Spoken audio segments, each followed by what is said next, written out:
আসসালামু আলাইকুম। সন্ধে ৭টা, বাংলাদেশ বেতার, রাজশাহী। স্থানীয় সংবাদ পড়ছি মাসুম আক্তার জামান অনিক। প্রধান উপদেষ্টা ড মোহাম্মদ ইউনূসকে অভিনন্দন জানিয়েছেন শান্তিতে নোবেল বিজয়ী সাবেক মার্কিন প্রেসিডেন্ট বারাক ওবামা সহ ৯২ জন নোবেল বিজয়ী। এছাড়াও বিভিন্ন দেশের ১০৬ জন নির্বাচিত জনপ্রতিনিধি, ব্যবসায়ী এবং সুশীল সমাজের নেতারা তাকে শুভেচ্ছা জানিয়ে চিঠি পাঠিয়েছেন। অন্তর্বর্তী সরকারের আইন, বিচার ও সংসদ, প্রবাসী কল্যাণ ও বৈদেশিক কর্মসংস্থান এবং সংস্কৃতি বিষয়ক উপদেষ্টা আসিফ নজরুল তার ফেসবুকে চিঠিটি শেয়ার করেছেন।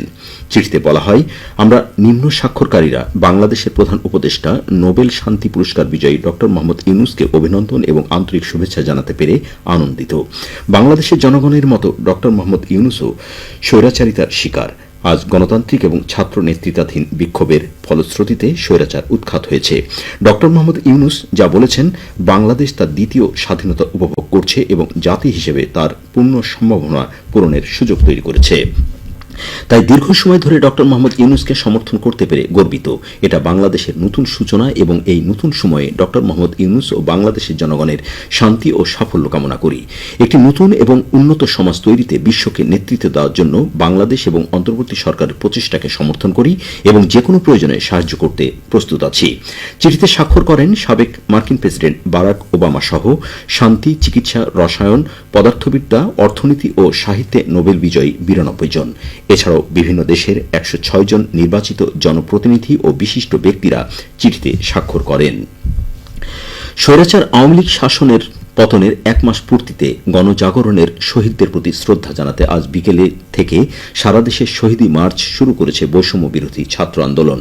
বৈষম্য বিরোধী ছাত্র আন্দোলনের সমন্বয়ক সার্জিস আলম জানিয়েছেন, আজ বিকেল ৩টায় ঢাকা বিশ্ববিদ্যালয়ের রাজু স্মৃতি ভাস্কর্যের নিচ থেকে কেন্দ্রীয় পদযাত্রা শুরু হয়।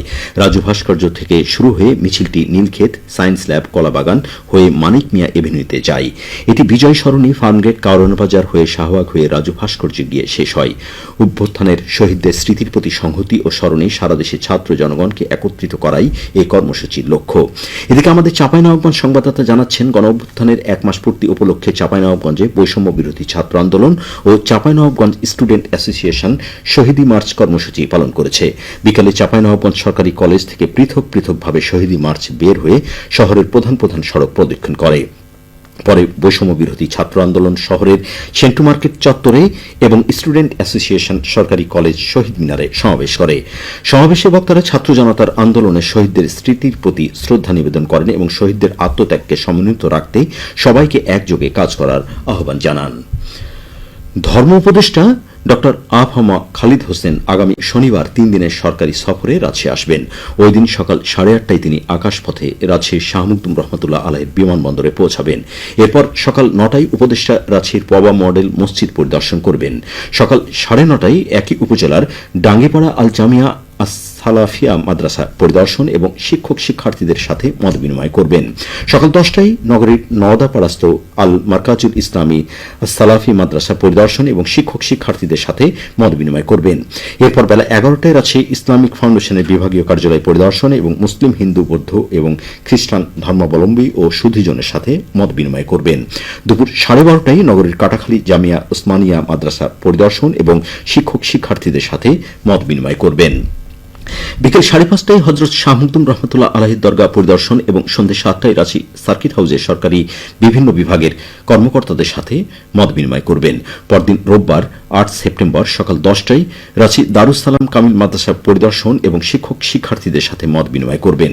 বেলা ১১:৩০টায় গোদাগাড়ি গৌরাঙ্গ বাড়ি মন্দির ও শারদীয় দুর্গা মন্দির পরিদর্শন এবং দারিদ্রদের মাঝে সহায়তা সামগ্রী বিতরণ করবেন। দুপুর ২টায় নাদওয়াতুল ইসলাম কওমি মাদ্রাসার শিক্ষক শিক্ষার্থীদের সাথে মত বিনিময় করবেন। এদিন সন্ধ্যে ৭:৩০টায় রাজশাহী ছোট বনগ্রামে থাকা জামিয়া রহমানিয়া মাদ্রাসা পরিদর্শন ও শিক্ষক শিক্ষার্থীদের সাথে মত বিনিময় করবেন। সোমবার সকাল ৮:৩০টায় ধর্ম উপদেষ্টা ঢাকার উদ্দেশ্যে রাজশাহী ত্যাগ করবেন। রাজশাহী বিশ্ববিদ্যালয়ের নতুন উপাচার্য হিসাবে সাময়িকভাবে নিয়োগ পেয়েছেন অধ্যাপক ড সালেহ হাসান নকিব। তিনি বিশ্ববিদ্যালয়টির পদার্থবিজ্ঞান বিভাগের অধ্যাপক। আজ শিক্ষা মন্ত্রণালয়ের এক প্রজ্ঞাপনে তাকে এই পদে নিয়োগ দেওয়া হয়। অধ্যাপক নকিব রাজশাহী বিশ্ববিদ্যালয় থেকে পদার্থবিজ্ঞানে স্নাতক ও স্নাতকোত্তর শেষে ২০০৩ সালে ক্যামব্রিজ বিশ্ববিদ্যালয় থেকে পিএইচডি অর্জন করেন। গবেষণায় তার প্রধান আগ্রহের বিষয় হল সুপার কন্ডাক্টিভিটি এবং কম্পিউটেশনাল কম্পিউটেশনাল ফিজিক্স। 1998 সালে তিনি রাজশাহী বিশ্ববিদ্যালয়ে প্রভাষক হিসেবে যোগ দেন। গ্রামীণ সড়ক পুনর্বাসন প্রকল্পের আওতায় স্থানীয় সরকার প্রকৌশল বিভাগ 2023-2024 অর্থ বছরে 85টি স্কিমের মাধ্যমে সড়ক মেরামত কাজ সমাপ্ত করেছে। এই খাতে ব্যয় হয়েছে 2.5 কোটি টাকা। স্থানীয় সরকার প্রকৌশল বিভাগের নির্বাহী প্রকৌশলী রেজাউর রহমান বলেন, সড়ক উন্নয়নকে টেকসই করতে হলে নিয়মিত রক্ষণাবেক্ষণ করা প্রয়োজন। টেকসই সড়ক গ্রামীণ অর্থনীতিকে সচল রাখে এবং গতিশীল পরিবহন ব্যবস্থার সুফল পাওয়া যায়। ফলে কর্মসংস্থান এবং জীবন ও জীবিকার মান উন্নয়ন ঘটে। সবশেষে আবহাওয়া। আজ রাজশাহীতে সর্বোচ্চ তাপমাত্রা ছিল 31 ডিগ্রি এবং সর্বনিম্ন 27 ডিগ্রি সেলসিয়াস। সন্ধ্যে 6টায় বাতাসে আপেক্ষিক আর্দ্রতার পরিমাণ ছিল 85%। রাজশাহীর পার্শ্ববর্তী এলাকায় আগামীকাল সূর্যোদয় ভোর 5টা 48 মিনিটে। সংবাদ শেষ হল। আমাদের পরবর্তী স্থানীয় সংবাদ প্রচারিত হবে আগামীকাল সকাল 8টা 10 মিনিটে।